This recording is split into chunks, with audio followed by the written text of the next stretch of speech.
This is drawing I made some time ago of our good friend Luffy.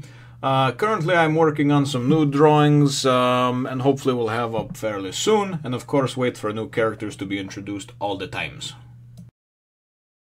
One Piece, Chapter 107, Moonlight and Tombstones.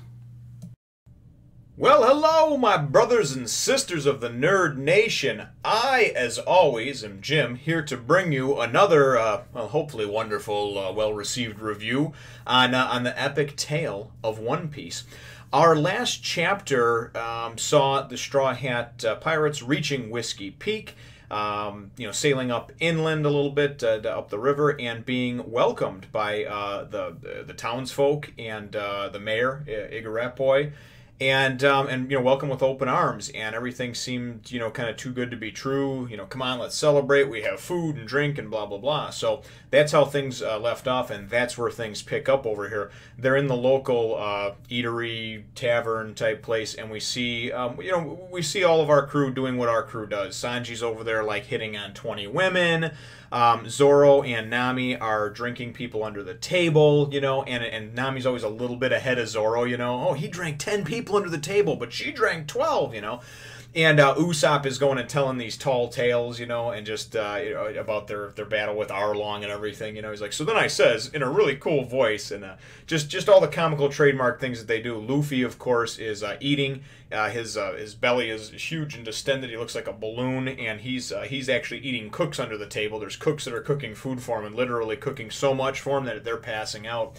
And so this kind of goes on for a couple of pages. Everybody's having a great time, it seems, It does go and take us shortly after that. It goes and it takes us to a quick, a quick little side page, I guess you'd want to call it. And there is a Mr.9 and Ms. Wednesday. They obviously, when they jumped ship, they swam inland and got to their house or their base of operations or whatever. We don't know a lot about them yet. And they're basically writing a letter saying, like, hey, listen, to their boss, whoever it is they work for, saying, listen, we didn't get the whale, but we did lure this crew of people here, so we can rob them and kill them or whatever their deal is, right? And they're like, okay, well, hopefully this will work. And they go and they're like, we're going to put it in the mailbox here, and the Unluckies will take it to the boss for us. So I don't know what the whole deal is with the Unluckies, but the mailbox says Baroque on it. So. And that's Baroque, so I'm pretty sure that I'm pronouncing it correctly. But so at any rate, that's kind of what we get from that. We then go back to the bar, and Nami's going and drinking head to head, and they're like, Nami, they're like, she drank, this many people under the table now, and now she's, going head to head with the sister, right? So everybody's starting to kind of fall down and pass out. Nami's the last one to drop. Luffy pretty much passes out just from eating as much as 20 people. Sanji apparently passed out from some type of maybe an airborne STD. I have no idea. No, but he's passed out. So apparently from all the flirting he's been doing. Zoro passed out from drinking. Nami the same thing. Usopp, we assume food and drink as well. And everybody's just kind of passed out. So we see the mayor, and he's kind of all like, oh boy, this is great, what a wonderful celebration, and then we go and we kind of see him walking out of the place over there, and we see Mr.9 and Ms. Wednesday kind of sitting up on the rock, and they're just like, oh, so how are things there, Mr. 8? So we find out that this Igarappoi is also known as this Mr. 8, this agent of whatever agency these, obviously Mr. 9 and Ms. Wednesday and Friday and all them work for. So, we then go and we see the nun come walking out, and she goes and pulls off her garb or whatever, and she's built like a brick shithouse. Okay, she looks like a man is really what she looks like, or a woman that maybe has a penis. And she's very, very muscular and square jawed and everything like that, So that's Miss Monday, I believe.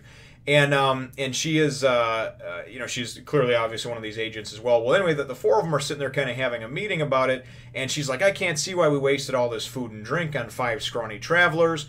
And then Igarappoi says, he goes and he pulls out the wanted poster, and he goes and he shows and they're like, oh, 30 million berries, And he says, yeah, basically never judge a book by its cover, never judge a pirate by how they look, because here, this one's worth 30 million. So he's like, but whatever, no matter, especially since we don't have any whale food coming. And then Miss Wednesday and Mr. 9 are like, hey, we did the best we could, but at least we brought them to you.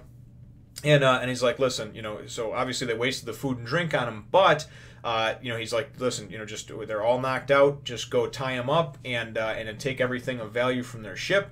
We got to try to keep them alive, otherwise they're worth 30% less. The government wants to publicly execute them, and that's the plan, right? So that's the whole deal. Well, then all of a sudden we see, and it was kind of cool, and he's like, we see just like the silhouette and the side of like Zoro's face, and he's standing up on top of like this tower or whatever, this building, this structure, and he's just like, let them sleep a little longer. They're tired, they've had a long day, like a long adventure type thing on the way here. And they're like, what? One of them must have got away. He was passed out cold, And Zoro goes, a true swordsman never drinks himself into a stupor. And I really like that because my father, growing up, he would have a couple of drinks every now and then. Southern Comfort and Coke was his drink of choice. And as I got older and I was a teenager and wanting to go and drink some beers and get hammered and all that stuff, there was a couple different times where he said, you always have to know your limits. He said, no matter what you do, you don't want to be that person that drinks so much that you're just like blackout drunk. You have no recollection of what you did. You hit somebody, you start a fight, you say something, you know what I mean? You're not in control of yourself. So it was one of the things that I always tried to carry, even for my years. I worked for a few years as a bartender as well as a second job, and we could drink on the job for free as much as we wanted. And that was one of the things that I always tried to make sure that that I kind of implemented was always make sure that I was still coherent enough to be able to walk out on my own 2 feet. And so that's basically what he's saying, is that a true swordsman, that doesn't go and drink himself into a stupor. I appeared that way, and maybe it was an act, or maybe it was just that he has enough self-control that even like passed out for a few minutes, he immediately woke up. But anyway, he goes, so he looks down at him, and he's like, so it looks like there's about 100 bounty hunters. He's like, okay, well, I'll take care of you, Baroque Works. And so this is where you're introduced, I guess. So I guess that's their agency's name is Baroque Works, right? And so they're all like, how do you know that, how do you know about us? It's a super secret thing. And he goes, because years ago when I was in your line of work, when he was a pirate bounty hunter, I was recruited by you guys. Now, I of course turned him down and said no, but it's a super secret society, right?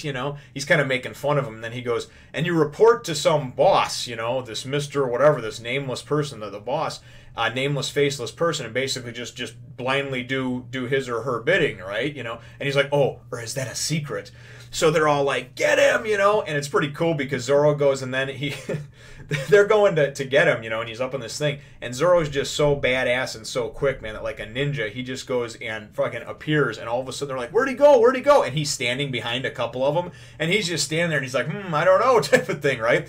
So they all turn, there he is, and they're all going to go in, and with the ones with guns and everything are going to fire, and they're in a circle around him, and it's a complete clusterfuck because they're in a circle around him, and all of a sudden there's all this smoke and fire, and you see guns going off and guys flying back. They're shooting each other from across the way.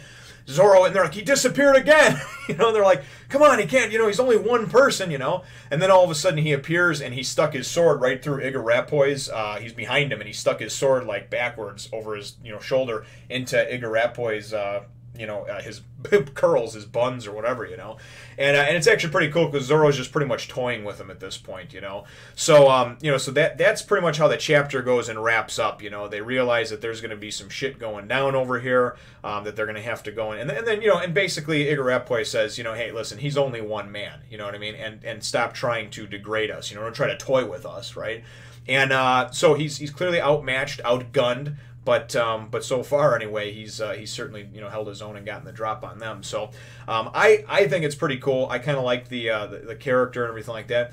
I guess my question for this chapter is, and I've obviously I've read now 106, 107 chapters into it, so I'm sure there's more to come, and there's no spoilers from asking this question. But do you, as a reader, a fan of One Piece, do you enjoy the humor? Do you enjoy like the goofy, like Zoro's always sleeping when it seems like there's important shit going on? Do you like the whole Usopp and telling his tall tales? And not so much just that, because those are more like trademark things, but just how they're presented. Like, do you like that lighthearted comedy to go and break up some of the seriousness and the action of things?